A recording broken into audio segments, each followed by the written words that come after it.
Bapak dan Ibu hadir ke sini itu atas perintah Presiden untuk menghadiri dengan penugasan atau dengan izin? Kami hadir di sini karena undangan dari Yang Mulia, dari Mahkamah Konstitusi. Itu sepengetahuan ya. Bapak Presiden karena undangan dari Yang Mulia Mahkamah Konstitusi.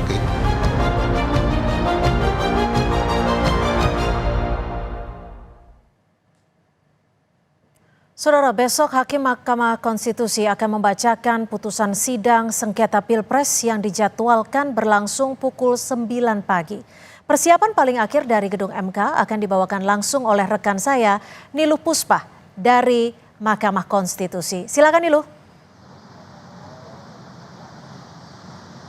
Terima kasih Cynthia. Saudara, benar sekali yang disampaikan oleh Cynthia tadi bahwa besok Mahkamah Konstitusi akan menggelar sidang pembacaan hasil sengketa Pilpres atau pembacaan putusan sengketa hasil Pilpres 2024. Pembacaan putusan ini digelar setelah MK melaksanakan serangkaian sidang untuk mendengar gugatan, keterangan saksi dan ahli hingga mendengar keterangan dari 4 menteri. Dalam sidang Senin besok, Saudara, Majelis Hakim akan membacakan 2 putusan, yakni putusan atas permohonan Anies Baswedan Muhaimin Iskandar dan juga permohonan atas Ganjar Pranowo dan Mahfud MD. Untuk menjaga kondusivitas selama sidang, juru bicara Mahkamah Konstitusi Fajar Laksono memastikan area gedung akan disterilkan. MK ini hanya akan mengundang para pihak yang terlibat dalam sengketa Pilpres. Terkait pengajuan surat dari sahabat peradilan atau amicus curiae, juru bicara MK menyebut bahwa tidak ada aturan yang mengharuskan amicus curiae dibacakan dalam sidang putusan sengketa Pilpres. Meski begitu, Saudara, semua itu bergantung pada otoritas para hakim konstitusi.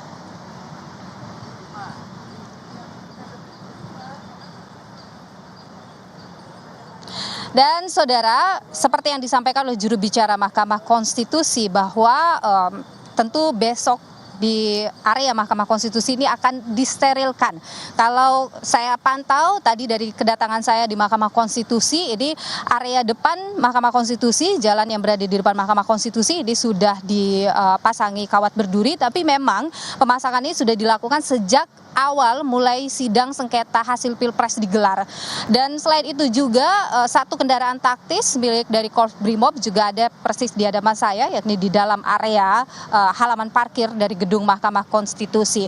Kemudian Saudara, jalan yang ada di sini ini juga ditutup oleh pihak kepolisian untuk memastikan nantinya tentu besok agar proses sidangnya ini bisa berjalan dengan lancar.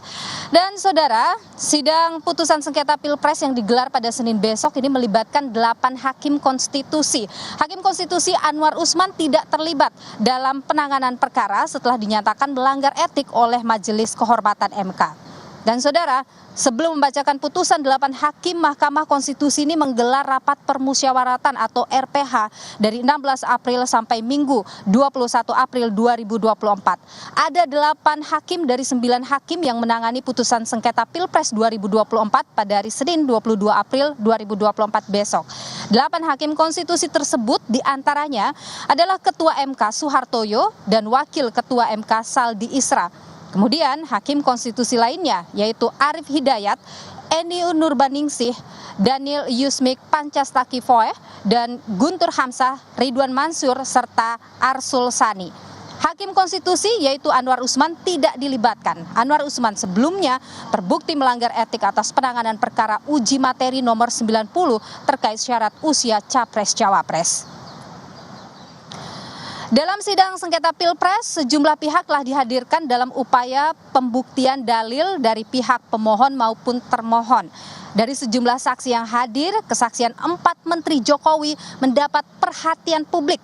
Pada 5 April 2024, 4 Menteri Kabinet Indonesia Maju, diantaranya Menteri Koordinator Bidang Pembangunan Manusia dan Kebudayaan Menko PMK Muhadjir Effendi, Menteri Koordinator Bidang Perekonomian Airlangga Hartarto, Menteri Keuangan Sri Mulyani Indrawati, dan juga ada Menteri Sosial Tri Risma hari ini menjadi saksi dalam sengketa hasil Pilpres 2024. Menurut Ketua MK Soehartoyo, para Menteri Jokowi dipanggil karena Mahkamah Konstitusi menganggap kesaksian keempatnya penting.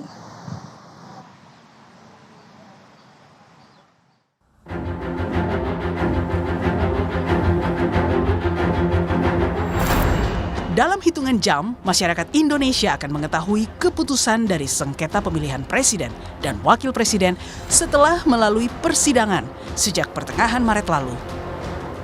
Capres Anies Baswedan mengaku siap menghadiri sidang pembacaan putusan Senin pagi 22 April. Yang seperti pertandingan sepak bola, kalau masuk pertandingan itu kan ada dua pilihan. Kemungkinan pulang menang atau pulang tidak menang, begitu kan? Ya sama, hasil yang baik kita tunggu.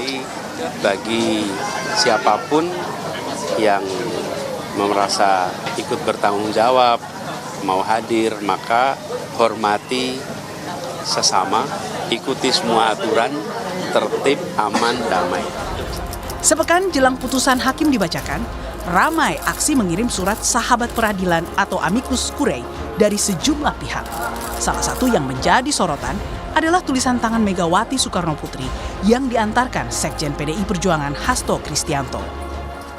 Dan ini bukan dalam kapasitas beliau sebagai Presiden kelima, bukan dalam kapasitas sebagai Ketua Umum PDI Perjuangan, tetapi dalam kapasitas sebagai warga negara Indonesia yang memiliki tanggung jawab bahwa kedaulatan itu berasal dari rakyat. Dengan demikian kebenaran yang hakiki itu juga berasal dari rakyat. Untuk itu pemimpin jangan menyalahgunakan kekuasaan, semua berpegang pada konstitusi dan peranatan kehidupan yang baik.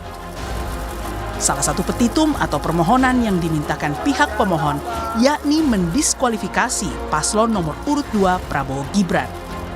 Menurut tim hukum 02, bila permohonan didiskualifikasi dikabulkan, pihaknya justru mempertanyakan keadilan bagi 96 juta suara pemilih Prabowo Gibran.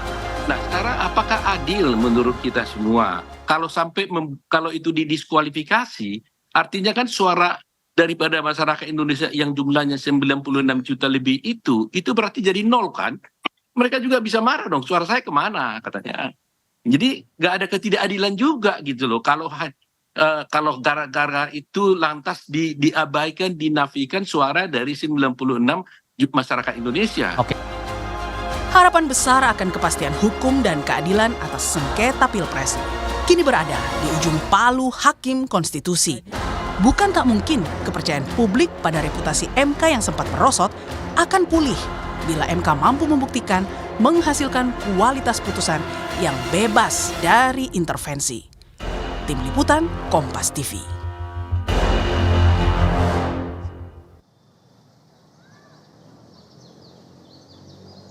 Besok, Mahkamah Konstitusi akan menggelar sidang pembacaan putusan hasil atau putusan sengketa hasil Pilpres 2024. Ini sudah dilakukan serangkaian sidang, mulai dari mendengarkan gugatan, keterangan saksi, keterangan ahli, sampai memanggil 4 menteri. Lantas seperti apa persiapan untuk sidang besok? Kita perbincangkan hal ini, saudara. Bersama saya sudah hadir, ada juru bicara Mahkamah Konstitusi, Fajar Laksono. Pak Fajar, terima kasih sudah bersama Nilu, sehat selalu.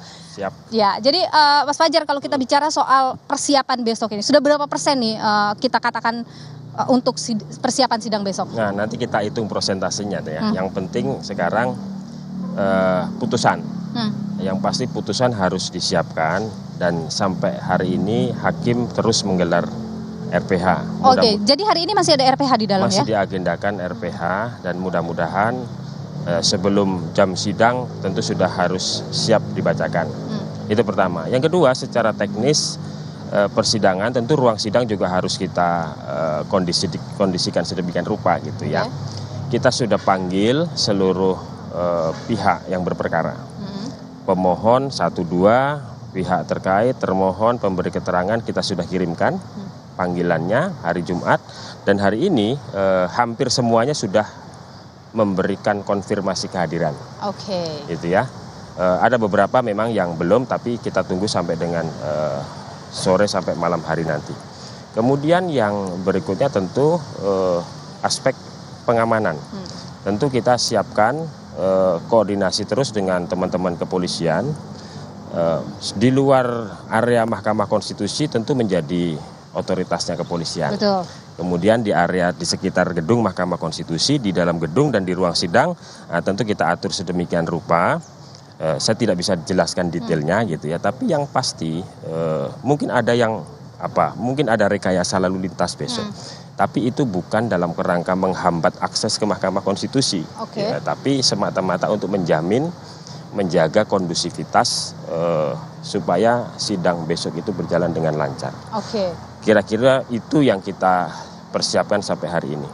Ini kan kalau waktu dalam sidang itu ada pembatasan jumlah yang boleh masuk ke dalam ruang sidang ya. Betul. Ini pembatasannya apakah dikurangin lagi jumlah yang boleh masuk ke ruang sidang besok atau bagaimana? Sama dengan sidang sebelumnya, Mbak Nilo. Kita memberikan kuota itu masing-masing pihak. Jadi pemohon 1-2, pihak terkait termohon memberi keterangan masing-masing 14 kursi. 14 kursi untuk pemohon itu termasuk kalau prinsipalnya hadir, pasangan calon presiden, wakil presiden itu hadir termasuk ke dalam 14 itu. Sehingga siapa yang hadir, duduk di mana itu secara teknis sudah kita persiapkan. Mas Fajar, ini kan besok dilakukan dalam satu ruang sidang yang sama, di ruang utama tadi. Ini kan 2 permohonan nih. Ini akan dibagi dalam 2 sesi, begitu berarti besok? Iya. Panggilan sidang kita kan pukul 9 untuk seluruh para pihak itu. Artinya seluruh para pihak itu kita undang hadir jam 9 kita mulai, nanti baru kita running pengucapan putusan itu untuk perkara 1, untuk putusan nomor 1 dan putusan nomor 2. Berarti nomor 1 selesai, kemudian dilanjutkan dengan perkara kedua, begitu ya. Ini kan sebenarnya kalau kita bicara soal sidang sengketa Pilpres bukan hal baru ya di Mahkamah Konstitusi. Tapi adakah hal yang membedakan untuk putusan yang kali ini? Saya kira kita tidak bicara soal putusan ya, kita tidak akan bicara substansi. Sidang kali ini mungkin. Tetapi memang ada yang menarik adalah soal amicus curiae. Mbak Nilo juga saya kira tahu. Sebenarnya itu mau saya tanyakan next pertanyaan. Memang di perkara-perkara Pilpres sebelumnya tidak ada amicus curiae itu ya. 2004, 2009, 2014, 2019 itu seingat saya itu tidak ada. Jadi ini hal baru.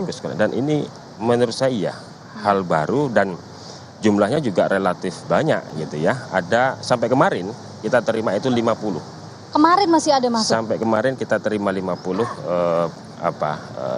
dokumen surat pendapat dari sahabat pengadilan itu. Tapi kemarin itu yang pada saat catatan saya terakhir itu Mas Fajar mengatakan hanya 14 yang kemudian diterima ya. Betul. Nah, ini kenapa? Apa yang menyebabkan yang lainnya tidak diterima? Pertama itu kebijakan majelis hakim, keputusan majelis hakim yang linear dengan kesimpulan para pihak itu kan diserahkan hari itu. Tanggal 16 April pukul 16. Setelah itu kan RPH digelar. Itu kan artinya semua berkas, semua hal-hal yang ingin dicermati oleh majelis hakim mestinya juga yang hari itu diterima. Kan begitu. Nah, oleh karena itu keputusan itu memastikan bahwa kita tidak bisa menolak siapapun untuk menyerahkan pendapat hukum amicus curiae itu kan. Kita terima secara administratif, kita administrasikan. Tetapi berdasarkan perintah atau kebijakan majelis hakim itu kita pilah ini yang diterima oleh kita sebelum atau sampai dengan pukul 16. Apa yang 16. Jadi dasar ini diterima, yang lainnya kemudian tidak diterima? Ya itu tadi. Jadi linear dengan kebijakan bahwa kesimpulan dari para pihak itu kan diminta untuk diserahkan paling lama 16 April pukul 16. Maka itu kemudian juga diberlakukan kepada amicus curiae ini. Nah artinya amicus curiae ini jadi pertimbangan hakim juga? Soal dipertimbangkan atau tidak itu soal soal otoritas hakim. Yang pasti ke-14 amicus curiae itu sudah kita serahkan kepada seluruh hakim, kepada 8 hakim konstitusi untuk didalami, untuk dicermati, untuk dipelajari dan seterusnya. Persoalan apakah amicus curiae itu kemudian dipertimbangkan sebagian, dipertimbangkan sepenuhnya, atau mungkin tidak dipertimbangkan. Itu kembali kepada otoritas hakim konstitusi. Berarti sisanya yang lain kan ada 50 yang diterima 14, yang lainnya di kita administrasikan. Oke, ini jadi catatan baru memang bagi Mahkamah Konstitusi ya. Tapi kalau kita bicara sosok dari yang mengirim amicus curiae ini ke Mahkamah Konstitusi, mungkin bisa dikasih mereka dari pihak mana saja ini? Ada, kita belum petakan seluruhnya ya Mbak. Bahkan